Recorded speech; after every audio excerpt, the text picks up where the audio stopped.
Hello students, स्वागत है सबका बंसल एकेडमी के इस ऑनलाइन प्लेटफॉर्म के ऊपर। तो जैसे कि आप सबको पता है कि आपकी पीजीटी की वैकेंसीज आउट हो चुकी हैं हरियाणा की, और बहुत सारे बच्चों की ये क्वेरी थी कि जो आपके पीजीटी पॉलिटिकल सिलेबस है उसके अकॉर्डिंग हम कैसे तैयार करें, हमें कैसे क्वेश्चन पूछे जा सकते हैं। आज इसी चीज पे हम डिस्कस करेंगे। तो चलिए शुरू करते हैं। तो सबसे पहले आपको बता दूं स्टूडेंट्स कि जितने भी आपके टीजीटी पीजीटी और टेट के सी टेट के पी टेट के एग्जाम होते हैं, उन सब एग्जाम की प्रिपरेशन जो है आपको बंसल एकेडमी की तरफ से करवाई जाती हैं। और ये आप देख सकते हैं हमारे जो प्रीवियस जितने भी रिजल्ट निकले हैं एकेडमी से। चलिए शुरू करते हैं।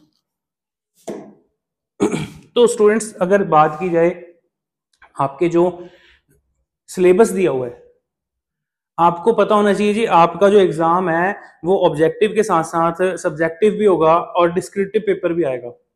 तो सब्जेक्टिव पेपर की तैयारी कैसे करनी है, बहुत सारे बच्चों को कंफ्यूजन हो रही है। क्योंकि ऑब्जेक्टिव तो चलो एक, अगर कोई भी एक जनरल एग्जाम की प्रिपरेशन करता है कोई बच्चा, तो उसको पता रहता है कि उसने कैसे एग्जाम क्रैक करना है। लेकिन सब्जेक्टिव की थोड़ी सी समस्या आ जाती है कि आप पढ़ते जा रहे हैं, लेकिन वही जब क्वेश्चन आपको लिखने को आ गया तो आपको अपना आंसर फ्रेम करना नहीं आ रहा।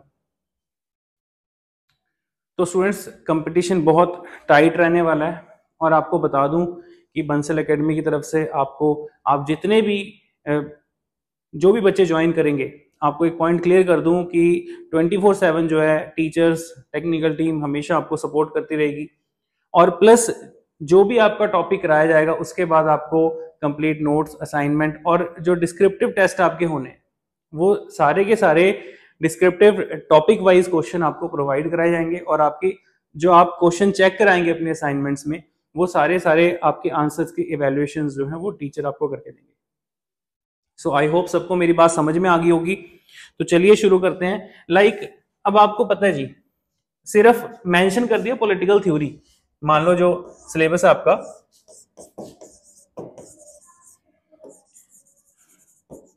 पॉलिटिकल थ्योरी और कुछ भी नहीं दिया हुआ, तो वहां पर आपको क्वेश्चन एग्जाम में एग्जामिनर कैसे पूछ सकता है, ठीक है। स्पेशली यहां पर डिटेल में कैसे क्वेश्चन आ सकता है कि आप अगर यहां पर आपको क्वेश्चन पूछ लिया जाएगा कि आपके आसपास आपकी सोसाइटी में जो भी चीजें हो रही हैं, जो आप होते हुए देख रहे हैं, वो कैसे प्रभावित हो रही हैं। एग्जाम्पल ले लो आपके राइट्स को लेकर, जस्टिस, लिबर्टी। तो ये तो पढ़ते रहते हैं, आपको ये हमने पढ़ा हुआ है, लेकिन एग्जामिनर क्वेश्चन आपको पूछ लेगा जी कि किस तरीके से अगर कोई घटना हुई है, कोई एट प्रेजेंट आपको देखने को मिलता है कि कोई इशू, कोई राइट, आपको पता है जी एट प्रेजेंट गवर्नमेंट ने जो वुमेन्स की सेफ्टी के लिए अगर कानून बनाया है, ठीक है, तो या फिर पार्लियामेंट में वुमेन्स को 1/3 रिजर्वेशन देने की बात की है, तो वो ग्रास रूट लेवल पे कितना इंप्लीमेंट हुआ है, सोचने वाली बात है। काउंसिल ऑफ मिनिस्टर्स में कितने % वुमेन की हिस्सेदारी है, ठीक है।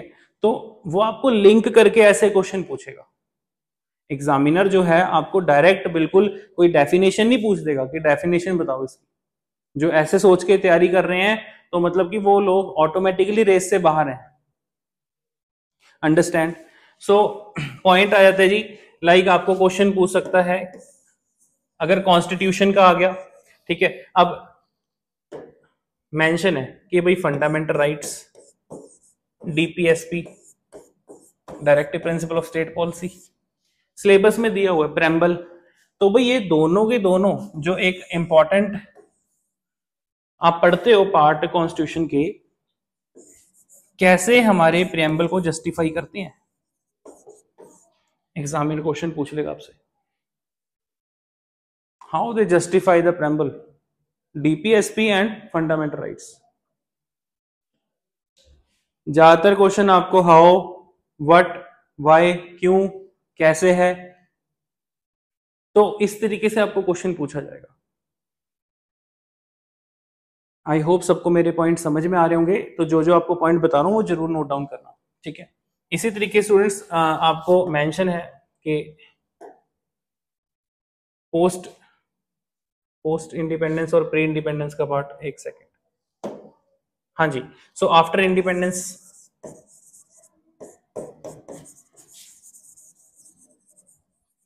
सो दे रखा है साफ साफ सिलेबस में। क्वेश्चन यहां से कैसे पूछेगा कि देश आजाद होने से पहले और देश आजाद होने के बाद क्या हमें पॉलिटिकल चेंज देखने को मिला। उसने सिर्फ यही दे रखा आफ्टर इंडिपेंडेंस, लेकिन एग्जामिनर आपसे क्वेश्चन पूछ सकता है कि देश आजाद होने से पहले पॉलिटिकल एडमिनिस्ट्रेशन कैसा था और देश आजाद होने के बाद कैसे चेंज हुआ, और देश आजाद होने के बाद क्या क्या कठिनाइयां आई, क्या क्या समस्याएं आई हैं, ठीक है, अपने नेशन बिल्डिंग में। ठीक है, साफ साफ जो सिलेबस में मेंशन है उसके आपके क्वेश्चन कैसे फ्रेम हो सकते हैं ये चीज आपको समझा रहा हूं।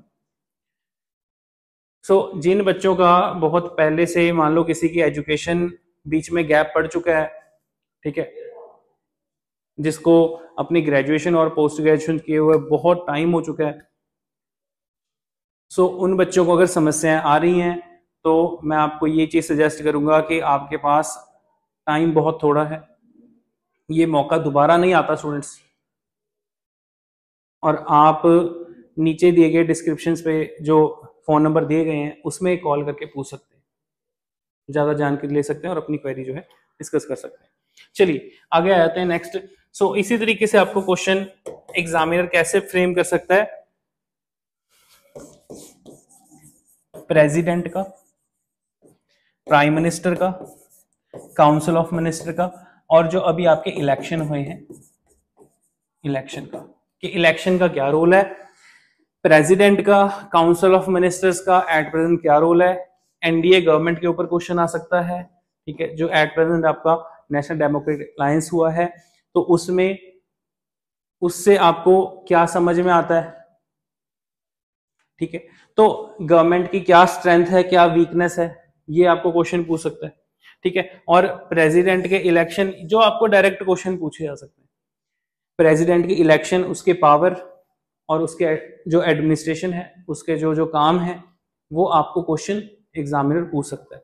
ऐसे ही आपको प्राइम मिनिस्टर और काउंसिल ऑफ मिनिस्टर और प्रेसिडेंट के बीच में क्या लिंक है, क्या क्या समानताएं हैं, क्या असमानताएं हैं, यहां से आपको क्वेश्चन एग्जामिनर पूछ सकता है, ठीक है। और सबसे इंपॉर्टेंट चीज भाई, जो आपके लोकसभा इलेक्शन हुए हैं, लोकसभा चुनाव को लेकर डिटेल में कोई ना कोई क्वेश्चन या फिर एमसीक्यू बेस्ड क्वेश्चन पूछा जा सकता है, ठीक है। तो आई होप आपको समझ में आ गया होगा कि किस तरीके से आपको एग्जामिनर क्वेश्चन फ्रेम कर सकता है।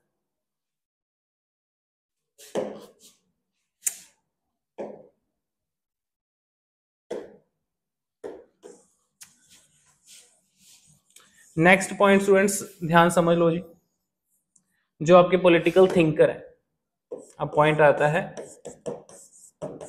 पॉलिटिकल थिंकर कैसे करने हैं, क्या करने हैं, फॉरेन और इंडिया के आपने सारे पढ़ने हैं जो जो मेंशन है, ठीक है, जो मैंने आपको एक वीडियो बना के दी है सिलेबस की, वो जरूर देखें। तो भाई कंपैरिजन पूछ सकता है कि इंडियन पॉलिटिकल थिंकर और फॉरेन के जो थिंकर हैं, क्या आपको समानताएं मिलती हैं, क्या असमानताएं मिलती हैं, ठीक है। अगर यूरोप में रेवोल्यूशन हुआ तो वो क्यों हुआ, रेवोल्यूशन का कारण क्या था, पॉलिटिकल थिंकर थे, तो क्या उनकी आइडियोलॉजी थी, भारत में गांधी जी की, ठीक है, Nehruvian policy,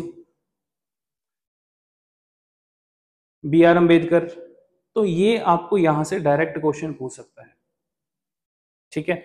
and federalism, federalism पे बहुत तरीके से घुमा के क्वेश्चन आ सकते हैं, इस पर से बहुत सारे क्वेश्चन बन सकते हैं। यूनिटरी सिस्टम कहां पर है, फेडरलिज्म कहां पर है, कौन कौन सी कंट्रीज हैं जो आज फेडरलिज्म पर चल रही हैं, भारत कैसे अलग है यूएस के फेडरलिज्म से, यूएस में भी फेडरलिज्म है, इंडिया में भी है, तो हमारे कंट्री का यूएस से कैसे डिफरेंट है, ठीक है। तो वो आपको क्वेश्चन पूछ सकता है, या आपको क्वेश्चन पूछ सकता है कि भाई इंडिया के और यूएस के फेडरलिज्म में क्या समानताएं हैं, क्या असमानताएं हैं, ठीक है, होल्डिंग टुगेदर कहां पर है, कम टुगेदर कहां पर है, ठीक है, वही आपको कॉन्स्टिट्यूशन में से आर्टिकल 1 डिटेल में पूछ सकता है, ठीक है। बहुत ज्यादा न्यूज में भी रहा था कि भाई इंडिया का नाम चेंज करके सिर्फ भारत कर रहे हैं, पॉसिबल नहीं है, तो वही आपको एग्जामिनर पूछ लेगा कि आपको इस चीज के बारे में पता है, ठीक है, जो अभी लेटेस्ट आपकी जो अमेंडमेंट्स हुई हैं, ठीक है, सो विमेन्स, ठीक है, स्पेशली 1/3 जो आपको पता है जी, वुमेन के लिए कोटा, तो उसके ऊपर डेफिनेटली क्वेश्चन आएगा कि भाई लेटेस्ट 106 अमेंडमेंट क्या है, उसको डिटेल में बताओ, ठीक है। तो जरूरी नहीं है कि जितना सिलेबस मेंशन है वही, ये भी सिलेबस का ही पार्ट है, कॉन्स्टिट्यूशन का हिस्सा है, तो आपको एग्जामिनर यहां से क्वेश्चन फ्रेम कर सकता है। आई होप सबको मेरी बात समझ में आ गई होगी। तो स्टूडेंट्स एक चीज ध्यान में रखना कि आपने अपना आंसर कैसे लिखना है। जब भी आप कोई क्वेश्चन पढ़ रहे हैं, कोई डिस्क्रिप्टिव आपने आंसर लिखना है, सबसे पहले स्टार्टिंग में आपको उसकी हेडिंग, आपको पता होना चाहिए कि उसकी हेडिंग क्या होनी चाहिए।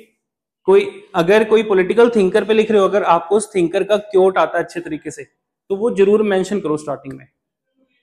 फिर उसके बाद आपको पता होनी चाहिए कि आपके आंसर की लेंथ, आपको बॉडी कितनी लिखनी है, और फाइनल में आपने अपना विचार लिखने हैं।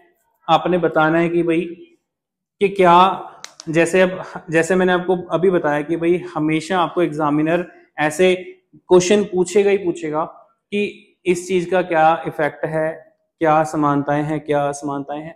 तो वहां से आपने एक जनरल अपना पॉइंट ऑफ व्यू 1 या 2 लाइन में देना है। तो लास्ट में, सो आई होप सारे समझ गए होंगे कि जो आपको मैं पॉइंट समझाने की बात कर रहा हूं। इनकेस जिन बच्चों को कोई समस्या आ रही है, तो वो बच्चे बंसल एकेडमी से जुड़ सकते हैं, और हमारी तरफ से आपको एक हैंड होल्डिंग सपोर्ट मिलता रहेगा स्टूडेंट्स, ठीक है।